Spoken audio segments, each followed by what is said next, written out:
Paano nga ba gumawa ng Facebook na walang apelido? Napaganda dito kaibigan kasi nga unique ang iyong Facebook at kakaiba sa lahat. Kaibigan, kung may nais kang malaman, i-comment sa comment section.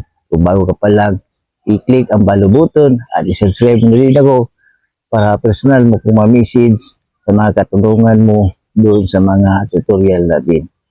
Tara, samahan mo na ako gumawa ng walang apelido na Facebook. Let's go! Okay, kaibigan, dito na tayo sa iyong phone at paalala lang, dapat naka-update ang iyong Facebook sa Google Play Store para makita mo ang settings na to, ang features na to doon sa iyong Facebook. I-open natin ang Facebook. I-tap ang tatlong line sa ibabaw ng Facebook. I-tap itong arrow pababa. I-tap itong create Facebook profile.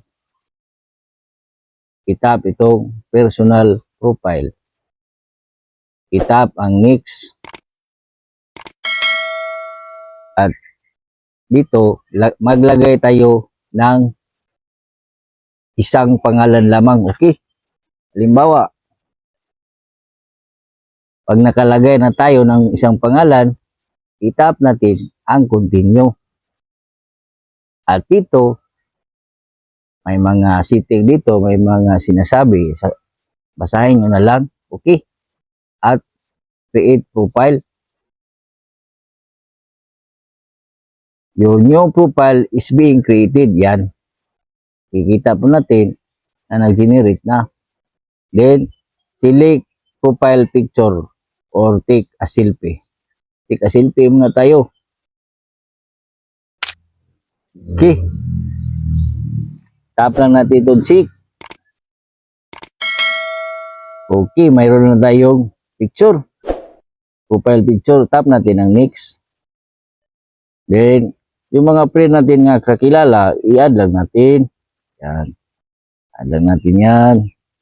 Yan. And, tap lang natin ang next. Tap next. Tap next mo lang. And, piliin lang natin ang not now. Okay. Then, done.